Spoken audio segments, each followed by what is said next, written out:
The following is a Hoop Ball presentation.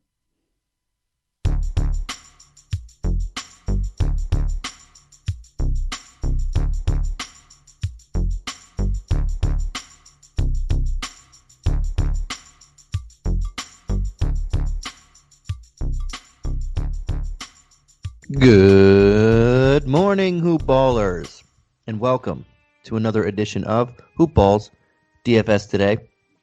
This is your Thursday, June 3rd edition.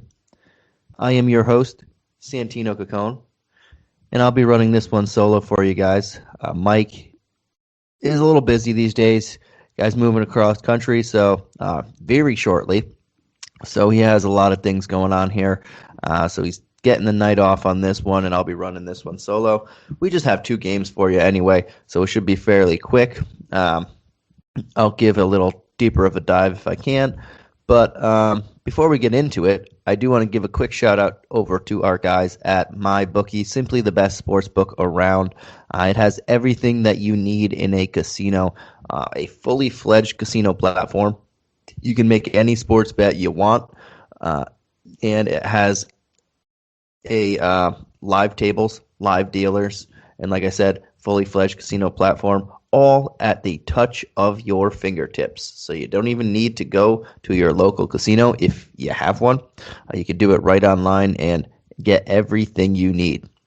I also want to give a quick shout out over to our guys at Manscaped, the number one men's below the waist groomer in the world.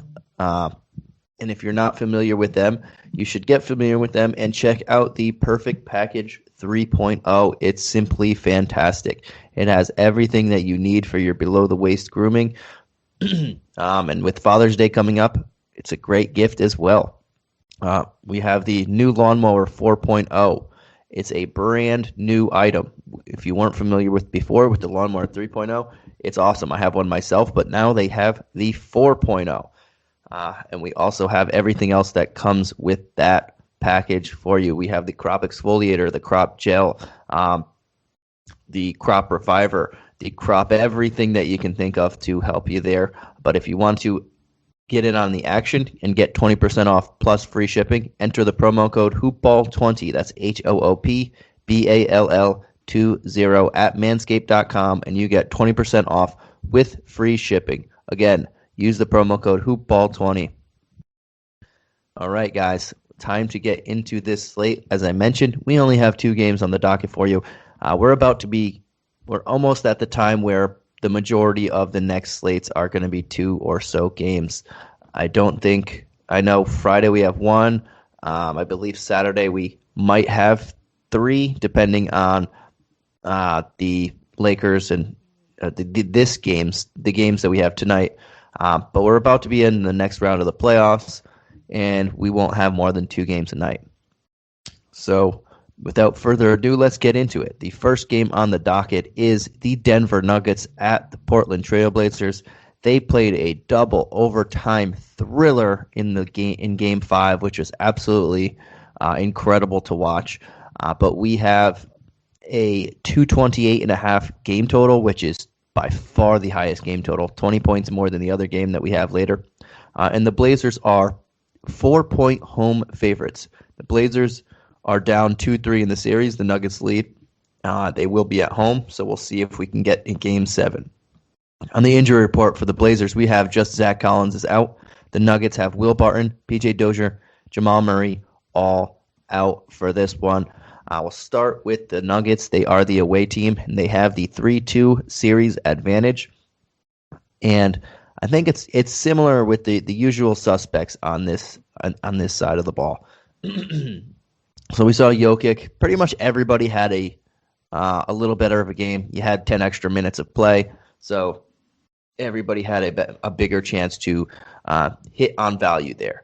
So, and this series is going to be seems a lot closer than any other series out there. Even this next series that we'll get to later, depending on who's in, who's out. But Jokic is fairly safe. As I mentioned in the last one, he may not have the highest upside, and he still hit 77. They did go to double overtime, but he's the safest guy on the slate, I would imagine. and he does cost the most, but super safe. They have been taking away a lot of his playmaking abilities, though he did grab 9 assists or dish out 9 assists in this last game, which was by far his highest in the series. He only had a grand total of 12 assists before last game, so he did take on more of a facilitator role. Had 38 points, 11 rebounds, took 31 shots. Again, he played 46 minutes. Can't imagine 46 again unless they go to at least an overtime. But he's super, super safe, and if you're going to pay up for him, you know exactly what you're going to get. If you don't pay up for Jokic, I think Michael Porter Jr., who finally, and I'm happy because I had him, I had a lot of exposure into this game in the last, the other night, but Michael Porter Jr. finally came out of his shell. That's what we were hoping for, and he dropped $100 actually. He put up over 50 fantasy points, and he went from 7K to 6.9K. He only took 13 shots, but he was extremely efficient, 10 of 13 from the field. He grabbed double-digit rebounds. He scored 26 actual points. He looked very good, and he looked comfortable for the first time in this entire series. And I'm going to go back to that. Well, I like going back there. He dropped $100, and he's still in a solid matchup. So we're looking to get more exposure to Michael Porter Jr., especially if you don't have Jokic. This is a game that you want a lot of exposure to, and if you don't pay up for Jokic, Michael Porter Jr. makes perfect sense. And again, Monte Morris, and I'll say it now, he's going to again be my favorite value play of the night. We'll get to that later, but this guy delivered again. 43 DraftKings points, 28 actual points, 5 assists, 3 rebounds. He played a whopping 41 minutes, which has been by far the most minutes he's played since he's come back from injury, and the most minutes in this series. He played 30 in Game 2. That was his most minutes previously. But this guy's just continually bringing back value every chance he gets, crushing his per minute numbers right now. And at 4,700, he is a fantastic value. And like I mentioned, he will once again, I feel like every time I'm on the podcast, I have similar teams, and he continues to be my favorite value play of the night. And he will stay there. Another guy you can look at is Austin Rivers and Campazzo. I think they're both decent. Obviously, a big price discrepancy there. But Austin Rivers played a lot of minutes, 47 in the last one. All these minutes are a little exaggerated because they played double overtime. So minus like 6, 7 of them, and then you have a very conservative number of minutes that they can get. But Austin Rivers should play over 30 minutes. And at 4,500, we've seen, just like last game, a couple games before that, he has the potential to bring over 30 DraftKings points. And at 4,500, he is not a bad shot in the dark there. Again, I prefer Monte Morris at only 200 more because he's just a lot more consistent, and his upside is pretty similar, if not better. But Campazzo is similar too, 6.1. I would prefer to pay up for my Michael Porter Jr. if possible, but he is not a bad option too. He's been bringing back rock solid value here and there. Aaron Gordon is hit or miss. He played 39 minutes in that last one. Again, double overtime. Can't count on that. But he finally had a rock solid game here, and he brought 35.5 fantasy points. Second best game of the series in terms of fantasy points. He had 10 rebounds. I don't think he's a bad option to bring back value, but for me, it would be Jokic, Porter, Morris, and the other 3 guys are just options, which we need in only a 2-game slate. On the other side of the ball, we have the Portland Trail Blazers, and we have our guy, Dame Lillard. He is certainly in my player pool after what he did in the last game. 52 minutes, yes. He put up 55 actual points, 10 assists, 6 rebounds. He made 12 threes. He took 17. He made 12, which was a playoff record. And he dropped 92.5 fantasy points. If they won that game, I would be a little more hesitant on chasing that game. He was one of my preferred plays in the last one. In the last 2 games, he disappointed very much so in that first one. In Game 4, Game 5, he lived up to everything that I thought. This one, if they had won that game, I would be a little more bullish on playing him because I don't want to chase that game. but they lost. He did all of that, all of those heroics. If you were watching the game, it was just incredible. This guy was just launching. It didn't matter if there was one, as Austin Rivers put it didn't matter if there was one hand in his face, two hand in his face, step back, turn around. This guy was just making everything. He was unconscious. But they lost the game. They had some bad plays down the stretch that weren't his fault, but them losing and now being down 3-2 and with their season on the line, that's a reason why I don't mind paying for Lillard. He loves these moments, as we saw in the last game, and he's going to relish in the moments and take every opportunity he can. If they won, I would be a little more hesitant to go to him up 3-2 at home. Not that I don't think they'll win, but he wouldn't need to necessarily put everything on his shoulders. But now that they're down 3-2, fair game. This guy will go out there and do what he needs to do, so I don't mind going to him here. He will be one of my favorite options, though. I did mention a lot of my favorite plays happen to be, or one of my favorite value plays, again, Morris is a guard, so we'll see how that correlates. But Damian Lillard, I don't think there's any bad thing I can say about him here, especially being down. Then we'll go to McCollum. McCollum has been bringing back value consistently throughout this series. I think one game where he didn't bring back value was game 2. Every other game he's been bringing back value. Don't mind going to him here. I kind of prefer Michael Porter Jr. again, but McCollum, after that mishap in the last game, that turnover where he stepped out on the line with not much time left, I think he'll redeem himself here. Don't mind going there, especially if you can't get any exposure to Lillard. Obviously not the same upside. I don't think he'll drop 55 plus fantasy points, but 40 is respectable, and he can certainly do that. Maybe 45. So I don't mind going there. Norman Powell, he's been playing pretty well. Had a couple good games, couple down games, but I'll only go there if the salary is what I need. I would try and prefer to pay up for like a Porter or McCollum, two guys that we just mentioned already, if we can. Robert Covington, I still like him. He had a big game in the last one. He's been bringing back value consistently the last 3 games. The first 2, he was getting his feet wet. These last 3, he's been playing really well. I expect that to continue, especially after he missed a dunk easy late in the game, which may or may not have cost them that game. But Robert Covington at only 5-1. That's fantastic value, and I will continue to go there. This guy's just playing a boatload of minutes. He played 44 in the last one. Yes, double overtime, but before that, 36, 39, 37, 34.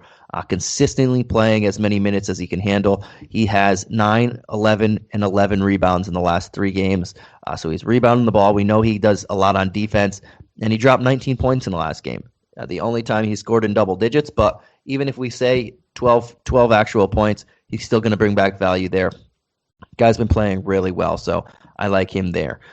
Everybody else, not too into it. You could look at Nurk, but I would probably just spend up in the next game at the center position, or Jokic if you can. Everybody else on this team, it's kind of hard to dive into there with Rondé Hollis-Jefferson, Enes Kanter. They're all playing very bad defensively, and no one else is really getting minutes. This is a tight rotation on Portland. That's it for them.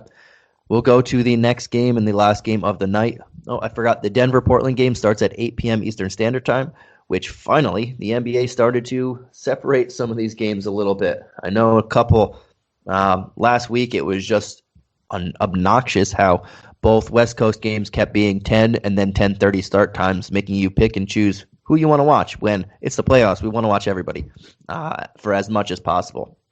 But here we go. We're on the next game. This one starts at 10:30 p.m. Eastern Standard Time. We have the Phoenix Suns at the Los Angeles Lakers. The Suns lead the series 3-2 and now travel to L.A. For a game total, we have a 208.5 game total, which is, if you're counting, 20 points under the first game of the night's game total. And the Lakers are 3-point home favorites. So Vegas is telling us they expect Anthony Davis to play in this one. Or at the very least, LeBron James to go nuclear. I don't know, but it would seem if the Lakers are favorites, I know they're home, but they're expecting AD to play in this one. And we will get to that right now on the injury report. For the Lakers, Anthony Davis and Kentavious Caldwell-Pope are both questionable. Again, Vegas is pointing. We'll get confirmation later. Davis and Frank Vogel. Frank Vogel was a little more bullish. Davis said it's up to the team doctors, but Vegas is kind of counting, as of this moment, is kind of counting AD in. But this is super early, so things will change. And on the Suns, we have Tyshawn Alexander, Abdel Nader both out, and Chris Paul as probable. We'll start with the Suns. They are the away team in this one. And we'll start with the big little man in Devin Booker. Guy was just unconscious in the first half. He pretty much outscored the Lakers by himself.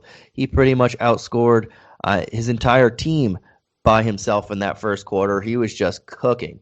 Didn't really need to play much in the second half. Then he started off a little not as hot in the second half anyway, but they didn't need him. They were up 30 points at half, and the gap never closed. You can look at Devin Booker. Again, if you're not getting super exposure to, if you want to play a more balanced line and go like Michael Porter Jr., Devin Booker, CJ McCollum, go very balanced there, and then we'll keep going, so on and so forth. That's perfectly fine. You don't have to pay up for these guys, and Booker is an option after what he did in the last game. I don't expect him to start off outscoring everybody on his team or the entire Lakers squad, but he's not a bad guy. I personally probably won't have much exposure to him just because he's been so on and off here. His upside hasn't been tremendous, and his downside is about 30 points, which isn't bad. It doesn't kill you, but we would want a little more, especially in 2 games. So I'm not going to have much exposure to Booker, but I can see why people would want to go to him after the way he started in the last game. DeAndre Ayton, similar sentiment. He's 7-7 now. I prefer him over Nurkic, who's similar in price, only $400 less. But at the same time, he's not the value that he once was when the playoffs started. When the playoffs first started, he was 6,200, and he was putting up value. Then he was 6,100 after a 44-point game. Don't know why. Then 6,300. Last game he was, then game 4, 6,700, and he was consistently putting up on average 40 points a game there. And now last game he was 7,400, still a little higher, not terrible on price, but they didn't need him anyway. But this game now he's 7,700. Now his price tag really reflects, I don't know what that is, but reflects where he should be. Now his value isn't as great as he was before. He was one of my favorite mid-tier plays for a couple times because he was just so cheap in the 6Ks there. Now he's nearly 8K.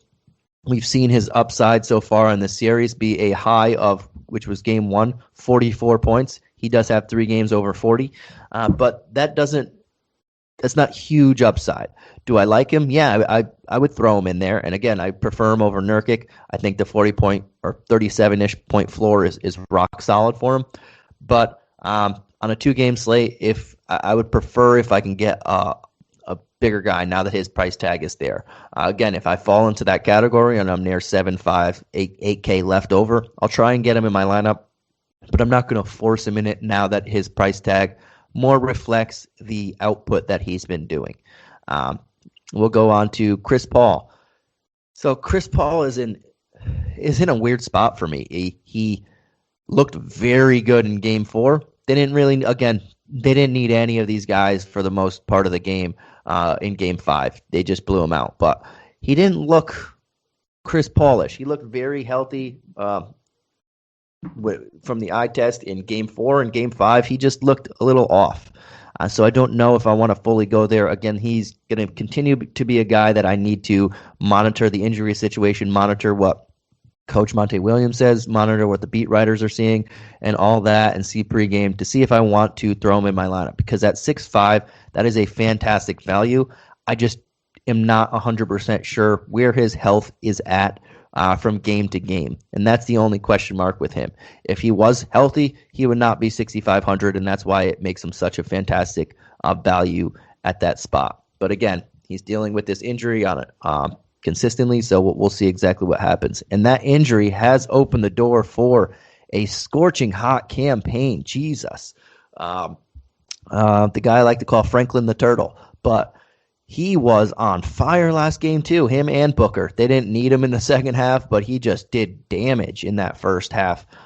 He only had 25 fantasy points, 25 and a half, but he shot 7-11 from the field in only 19 minutes. Again, if this was a full game for them and they didn't need to take their foot off the gas for pretty much 3/4 or 2.5 quarters, he could have easily put up 35, possibly 40 fantasy points because the way he was playing. They couldn't stop him, and he was just on fire, whether it was driving, whether it was from the three-point range, mid-range. This guy was just doing awesome. And again, depending on Chris Paul's availability and health, he's going to play. So his health, maybe I throw a dart at campaign over Chris Paul. But again, I want to see that news to make sure I want to do that, because at 1,100 more, if Chris Paul is near 90% or plus, that's the call there. But if he's still very much limited and going to play 20 plus minutes, maybe 25 minutes or so, and campaign's going to have a bigger role again, then I don't mind switching it up there. Outside of that, another team that doesn't play a ton of guys, but one guy we can look at is Torrey Craig. He played a lot in the last game, and Coach Monty Williams was talking about him, especially when they go small. We might not have Anthony Davis in this series or in this game, so we might see more of Torrey Craig again. He played 18 minutes in the last one, which again, blowout, got extra minutes, but he played 11 and 15 in the 2 games before that and brought back, excluding Game 5, 13 and 19 fantasy points, which is near value. And if we're trying to load up on stars and get some cheap guys in here, Torrey Craig at bare minimum, who could bring you back value with slightly a little bit of upside there. Guy that we definitely have to give a look at too. So that's one reason I'm doing that, and especially if Anthony Davis does not play. If he does, I don't expect him to play too much. He probably plays less minutes than normal, and they'll go a little bigger if they can. But Torrey Craig should still play a decent amount, and he's an option that if you're just throwing, if you need some bare minimum guy or near bare minimum guy, we know that he can help you bring back value there. And that's pretty much it. Mikal Bridges had a really good game in the last one. Jay Crowder's been on and off, but I'm not sold on both their price tags. I'd still rather, without position eligibility, I'd rather just throw Monte Morris there for a couple $100 cheaper. He's just a lot safer to me. Now let's go on over to the last team of the night. That is the Los Angeles Lakers. I am scared talking about them in this one. They are my favorite team. I am watching them potentially get eliminated after a championship in the first round. And obviously the big news here is Anthony Davis. KCP is also questionable. He played in the last one. I would expect him to play here. He only played 15 minutes. They were down so much they didn't need him to go back out there, but they do need him to play because they need somebody who can shoot. And let's bring me to Anthony Davis. Anthony Davis, if he plays, changes the entire dynamic of how I'm approaching this team / slate.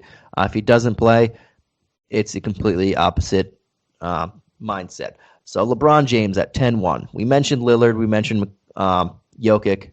And then it's LeBron, AD. And those are the only people over 9K. After that, it's Devin Booker. LeBron James, if there's no AD, he's still not 100%, which he shows flashes of it just because he is LeBron James and he's just the most talented player in the world. But he's still not 100%, and you could see it a lot of times on the way he plays and the way he doesn't attack, and he settles for his jumpers where he always slightly does a fadeaway, which I never fully understood. But LeBron James, if there's no Anthony Davis, I got to have him in some of my lineups. It's just I'm going to stack him with another stud. But if no Anthony Davis, season on the line, health or not, it's still LeBron James, and I'm going to throw them in there in more of GPP tournaments, not cash. Cash, I think, is for the game number one. But GPPs, I mean, you have LeBron James facing elimination in the first round. How many times could you ever say that? So if Anthony Davis does not play, I'm looking right at the king. If Anthony Davis does play, probably won't have too much exposure to either of them. AD is certainly going to be limited, so I'm not going to pay 9.4 for him. He could beat that price tag, yes, but it's going to be very risky. And LeBron James now doesn't have to shoulder everything of the load. He probably is going to try and do that regardless, but he doesn't have to be force-fed the entire load. Now you have Anthony Davis there.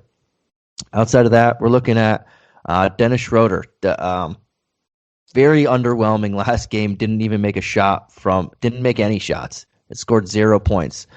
Speaking of shots, this one thing that hurts me whenever I watch the Lakers, and especially Schroeder. Schroeder's jump shot, his confidence in his jump shot is just not there. He's never been a great jump shooter, no matter from where from the floor, but his confidence is just not there. He passes up a lot of open shots, and when you're playing with LeBron James, Anthony Davis, you need shooters. This team does not have it. Schroeder can't shoot he just can't shoot. I'm not gonna say too many bad things, but he's just not a good shooter. But at 5'9", if there's no Anthony Davis, they at least need him to do something. He should take a solid amount of shots, play a solid amount of role, and he should bring back value. I can't imagine him going 0 for 9 again. Outside of that, Kyle Kuzma at 4'8". He's been playing very underwhelming, but they need something from him. If AD doesn't play, I don't mind looking at him. If AD does play, not going to look at him. It's as simple as that. KCP, he's a guy that I'm going to throw some dart throws out there, assuming that he's ready to go, a full complement of minutes. When he plays, he's going to play over 31 minutes or so, and he is one of the most, if not the most reliable shooter on this team, and he's a solid defender at 3,600. They need him to play, and I think we can have a decent KCP game here to bring back value while we're digging out people under 4K to fill out our lineups if we're trying to go stars and scrubby-ish. Markieff Morris becomes an option if there's no AD, but I think we have better options. And the only other guy I'm looking at is Montrez.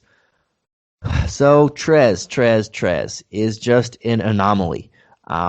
He gets chewed up defensively. We know that.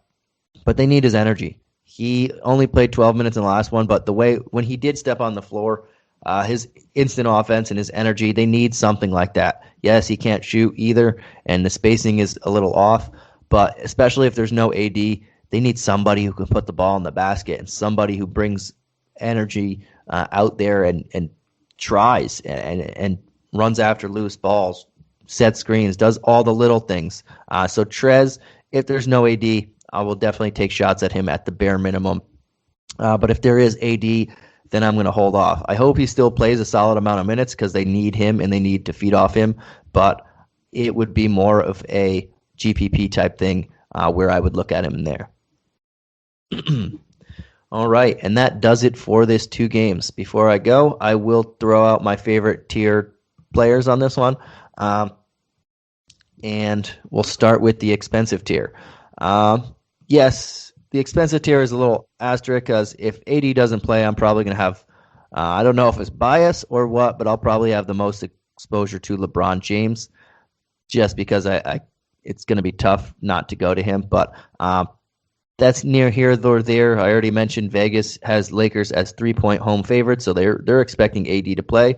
And my favorite play of the night will once again be Damian Lillard. Yes, he had 92 fantasy points. He dropped 55 actual points in the last one. Yes, now he's over 10-3, but they didn't win that last game. They are facing elimination. I expect him to carry the load, put everything on his shoulders once again. Down 3-2 at home. This is Dame time, and I would love to get some exposure to him there. And I guess this is a theme, but my favorite mid-tier play of the night is going to go to Michael Porter Jr. once again. He finally had another big game, his best game since game 1. He dropped over 20 points again. He had a double-double. He only took 13 shots, but he played a whopping 48 minutes. Yes, double overtime. Even still, after that game 4 dud, he balled out in this one. And he actually went down $100, which I don't know why, but he went down in money. And yes, I will take another shot at him, game 6. He looked really well, and I expect a similar output. Maybe not 50 fantasy points, but I expect value with a little bit of extras there. Maybe 40 fantasy points, which is rock solid for his price tag. And then if you wanted to view a lower lower mid-tier guy towards the 5K mark, I would go with Robert Covington. He's just been rock solid, bringing back value consistently. Last game we saw him do a 19-11 double-double. Probably won't happen again, offensively especially, but we've been seeing him put up near 30 points a couple times and consistent value, which is something you want. And my favorite value play of the night, and again, it's a running theme. I'm sticking a lot into that first game, but Monte Morris, 4,700. He is once again my favorite value play. Speaking of value, that's all he's been doing in this series. Every single game, he's brought back value. First game, value. Second game, value. Third game, value. Fourth game, value. Fifth game, lots of value. Sixth game should be a similar story. He will play no less than 25 minutes. I expect him to hit the 30 mark again, especially after last game. He's too cheap right now. 4,700. He's just too cheap for me. He started the series at 3,500. He's slowly getting up because he consistently brings back value. I expect over 25 points again. I expect another value here. He's just the safest value play of the night. All right, and that does it for the Thursday edition of Hoopball's DFS today. Thank you guys for joining us. If you don't mind, if you have time, if you want, give us a rate review on wherever you listen to podcasts. I know I listen to Apple Podcasts or iTunes, whatever it is on my phone, but give us a rate review. Tell us what you like, what you don't like. We will try and incorporate what you like, try and get rid of what you don't like, and all that good stuff. And if you'd like, you can follow us on our multitude of Twitter accounts on Hoopball, and you can follow me at Santino Cacone. Thank you again, as always, and we will catch you again tomorrow. I believe it will be Dave and Will. All right, have a good one, and as Will says, peace.